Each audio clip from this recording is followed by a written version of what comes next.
computer. Hello, everyone. This is Sharan Tash, owner, head trainer, and head COVID virus craziness person at TASH Wellness for Women.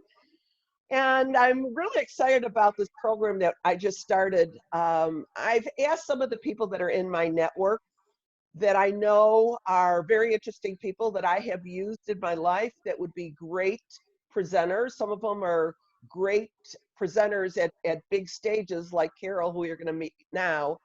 I have met her through, she's a speaker and author, and I met her through presentations with Dr. Stephen DeVry of the Gaples Institute of Integrative Cardiology. And Carol, as a speaker, was so good at bringing nutrition and cooking down to a level that someone like me who doesn't cook, doesn't like to cook, but makes it simple and easy. She was able to bring it down to that level. So I really appreciated her. I had her come in and speak to my members, and it was very well received. I'm going to have her come other times. But what's really nice is here we have this famous author, this famous speaker, who's giving us about 15 minutes of her time to talk about integrative nutrition. And so I wanted to present you with Carol today to go through a few things that I have asked her and that other people have asked her during this COVID virus time. So thank you, Carol, for your time. You're welcome, Sharon. No problem. So let me ask you, how are you doing during this pandemic right now? Well, like everyone, adjusting, pivoting, doing what we can. What I'm doing is catching up with a couple of things. I'm catching up with finishing my third book, which will be for infant and toddler nutrition. Wonderful. And then besides that, working on my website, which looks better than it ever has because I've had some time for it. Doing yoga in the mornings, which I actually started in January, so it's been good for me.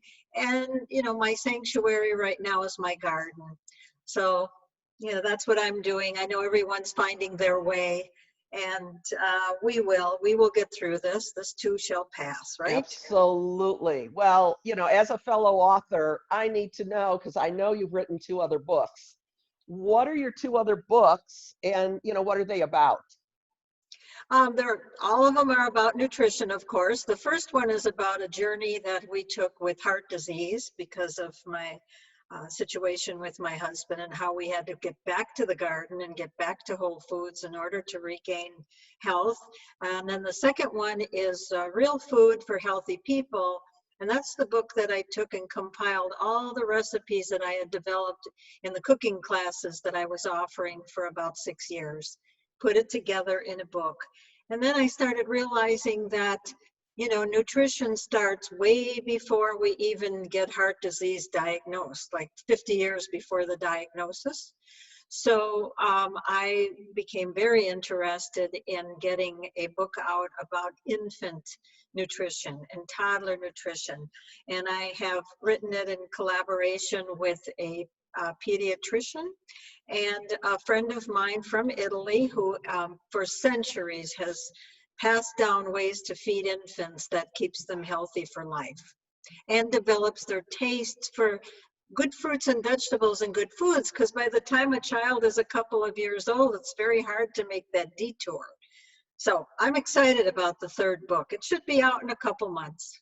Well, it's interesting that you were talking about tasting foods. I know when my members go to Europe or any place outside of the United States, when they come back, they're always surprised, first of all, that they haven't gained any weight. They didn't eat as much because they really tasted the food. They're like, a tomato, I never tasted a tomato like that. And that's what's so amazing. And, the other part I wanted to mention is, on my own journey with my new book, my mom was insulin resistant. I was born insulin resistant because my mom was under so much tension and stress when she was pregnant with me, pumping out the cortisol. So no wonder all my life I've had an issue with carbs and insulin. So food is so important even before you have an infant. while you've got that baby growing inside of you. It's so Absolutely. important. So I just Yeah. wanted to share that I'm glad you're writing that book. Yeah. Thank you. Yeah. I think it's needed. Yeah. Absolutely. So another question, tell us, what is the most important thing nutritionally to do right now when our lives have been turned upside down? Many of us, might have lost focus on our diets or might have completely forgotten what to do. Even a trip to the grocery store is limiting. So how would Yes. you help us with that? Well, what I've always said and what I've always taught actually needs to be elevated now that it's even more important. And that is that we make sure we're getting the micronutrients we need so that we do not compromise our immune system. We talk about immunity all the time. We've never needed immunity more than we do right now. So, when I see these ads about boost your immunity, it's not always an easy thing to do. The immune system is a very complex system of organs and interactions within our metabolism. But we have really good research that will conclude that when you're deficient in micronutrients, you are affecting your immune system. So what we want now is the good immune system after washing our hands and staying home and staying away from being exposed, getting the right sleep, not smoking and drinking alcohol. I would say the second thing after washing hands is to make sure that the diet is correct, that we're feeding our bodies, what it needs. And what do I mean by that? That's fresh fruits, vegetables, whole grains, all the things that I always talk about. But those sometimes are the most difficult for me to get people to include more of in their diet, because when you take them home, for example, a nice fresh, red pepper and the yellow and all the I colors love that we those. should be eating. Oh yeah, they're wonderful.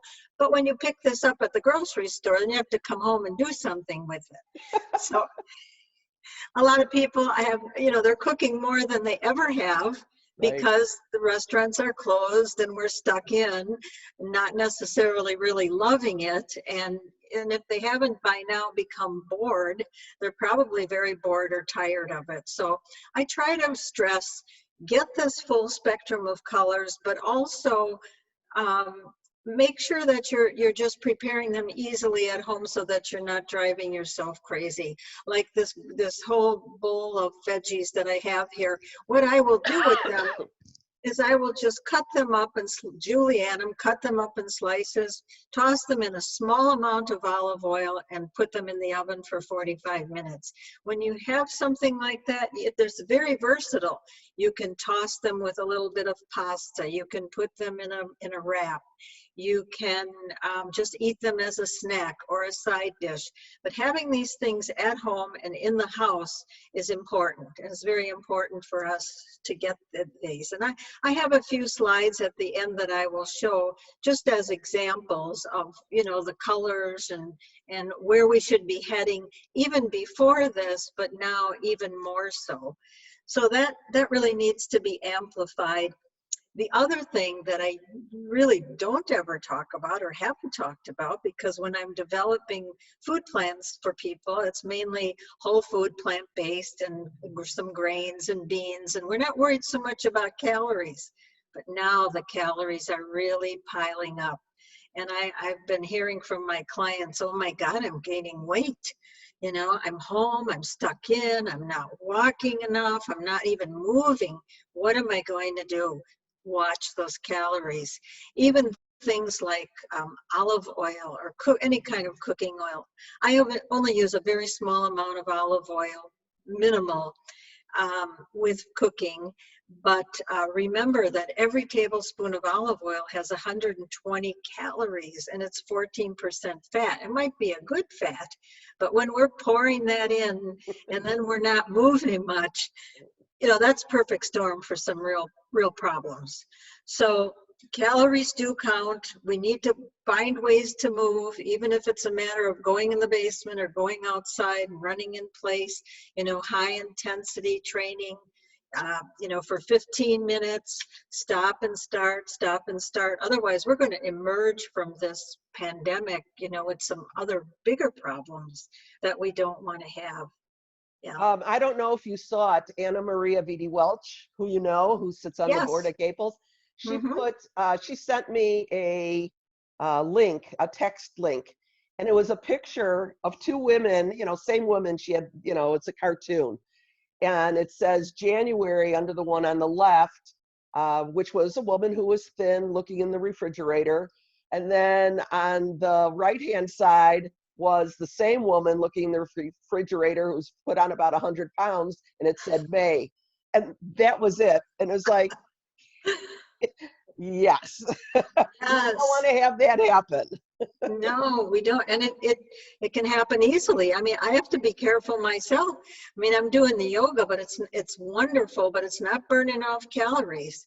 And Right. when we can't walk and move around, yeah. So those And two if you're things. compromised, like my doctor did not want me going out.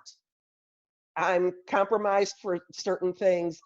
I've, come to the fact that I'm going to be putting on some weight during this, but I know it's going to come off again. I've Mhm. got to stay healthy. That is the main focus. And I know the weight can come off. I'm just not going to go crazy, during this Mhm. time. Yeah, So I have go a ahead. quick question. You were talking about micronutrients. I Yes. know macros, what are you talking about micronutrients? Yeah, that's a good question. Okay, so the macronutrients are all the things we always talk about: proteins, carbs, and fat. Those are the three that most people focus on. Micronutrients are probably one of the biggest, most exciting discoveries of the nutrition science in the last 50 years. They are the nutrients that aren't really vitamins and minerals, but they are the phytochemicals that makes everything work. And you only find them in the colors of foods.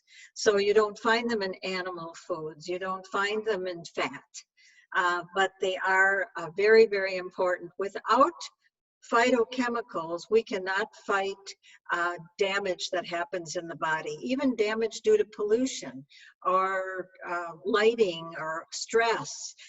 So that's what I mean by phytonutrients, and they are very powerful, very Good. powerful. So if we get our rainbows in food, we should Mhm. be doing okay, staying with the rainbows rather than with the black and white, cheese and meat. Yeah, yeah, We want color TV. We don't want black and white anymore. So let's do color foods. yeah. I don't eat animal products. I cannot find anything redeeming about killing animals and eating them, because I don't even know nutritionally what we get other than concentrated protein. We can certainly get great quality protein from beans, legumes, grains, and we can even do the environment a little bit of, there's actually, we can do a favor to the environment, but there's a lot of talk right now about the meat industry Right. and some real problems with bacteria, with people Correct. that have COVID and they're working in the meat factories. All they need to do is sneeze on a piece of meat and someone eats it. I I know. mean, I would not have chicken now if they paid me $1 million. And Mm-hmm. pork I don't eat. So yeah, Mm-hmm. it's scary. It's really scary what's going on right now. And people have to think about this. Mm-hmm. Mm-hmm. Yeah, for many reasons. For many Right. reasons. I Um, have one more question for you. Aside from the specific advice you just gave us, is there anything else we need to keep in mind right now? Um, well, the calories do count. Keep that in the forefront. And then the other thing is, of course, watch the amount of sugar Oh, taking in. yes. And I don't mean just the white stuff, but refined grains, breads. We bought a loaf of bread a couple days ago and it said whole grain. And then I turned around and I looked at the label and the first ingredient was unbleached flour. So when that happens, that'll really sabotage us again for the diet and for gaining weight. And also that will never be satiating. So you're in your house, you're already under a little bit more stress, and when you're eating this type of food that never fills you up, never satiates you, all that you're doing is getting sabotaged. And as far as sugars as well, I mean that with fruit. And I've never been one to have to talk about sugar in fruit, but I think it's time, if we're loading up on bananas and other high sugar fruit, figs, things like this, dates, that adds a lot of calories. I'd like to show a few slides if I could. Please do. Yes. All right, I'm going to try the screen sharing feature. Yes, everybody should know. We practice this. Carol and I are not geeks, computer geeks. So right. Yes, you're doing it. Yes. Yes. Okay. Okay. All right. So when I say, you know, the rainbows of colors, look at how beautiful that is. It is beautiful. You know, it is beautiful, and these are whole foods, and these can be eaten just as they are raw. I'm not a raw food advocate, but when you are eating something like beets, now beets are a high sugar food, so we don't want to overdo. But look at how beautiful that is. Mm-hmm. And then here's another one. Then we shouldn't be filling it up with dressing either. No, don't need dressing at all. No, not at all. Thank you. So, and then right in the middle here, we have avocado, which is a fruit. It's a stone fruit. Beautiful fat, source of fat. Without eating animal products, you can get a wonderful source of fat. We have over here a grain, which is quinoa, not hard to make. And then mushrooms, very, very healthy. What we're trying to do is move from this kind of meal or this kind of meal to over here. And you can just almost taste the difference and feel the difference from something that's just overcooked and fatty, that's going to add the cholesterol, to all these wonderful foods. Chickpeas, one of my favorite foods of all. This is red quinoa. This is just some shaved zucchini. And you know, you could get the whole family involved in making foods like this, especially children. It's proven that if they're involved in the preparation, they might be much more willing to try these foods. Then just a quick slide on high sugar and low sugar fruits. So these over here are high sugar fruits. You know, I love pomegranates. They're very healthy for us, but there's high sugar in there. So this is something we should be careful about. Pineapples, plums, even kiwi a little bit, but they're on the border. You'll see them over here. But choose fruits that have fiber within the fruit, because the fiber will make the digestion slow down and you won't get a sugar spike from it. Fruits are very important, and the phytonutrients and all these colors are very important, but we don't want to overdo it over here. Now, I know even a trip to the grocery store is difficult today, so you could buy these fruits frozen, keep them in the freezer, and just use whatever you need at a time, so you're not wasting either. Well, I wanted to bring up something. You're talking about the fruits. I know that a lot of my members have said things about, oh, should I have a shake, a protein shake in the morning? Should I have this? You know, there's nothing wrong with a protein shake, but you got to remember, if you're having the protein powder and milk, even if it's almond milk, and fruit, and the calories are gonna add up. You are so right. And you're just drinking that down. It's all been pulverized. It is not going to make you feel full, maybe for 20 minutes, and then it's done. So, yeah, I think a shake once in a while is good, but I'm not a big advocate of shakes. So, okay. I want to finish with just something else that I've worked with a lot of clients about, and it's been helpful, and that is to just organize the kitchen a little bit, because when you're better organized, it's much easier to put things together. And when you're better organized, you know what you have. And then if you have the basics, I call them the little black dress, you know, it's the basic, and then you build from there. So I took a picture a few years ago of this. And this was actually I took everything out of my cabinetry. and put it out on the counter. And there were some other things. But when you are facing cabinetry and ingredients that look like this, and you're just cutting open a bag of, say, rice, and half of it's falling out on the bottom of the cabinet, it's not conducive to cooking, and you don't know what you have for ingredients. So what I advocate, and this is what I did in my very own kitchen, was to just get some canning jars, which are not very expensive, empty all those bags of things, those grains, those nuts, the chocolate, the raw cacao, and so forth, put it in some jars. And when you open your cabinet, you know what you have, it's fresh. And all you need to do, I mean, a perfectly balanced meal would be a grain, a fruit, and a vegetable, or something with nuts added, and it becomes much easier. So I will just finish and show you that you can even have vegetables on pizza. So you can roast the vegetables and get not overdo it on the bread, and still enjoy yourself. And the foods should be satiating and enjoyable. This is not about deprivation. It's about upping your whole dietary intake, becoming stronger, and being able to fight off any invader that we may have that comes into the body. Wonderful.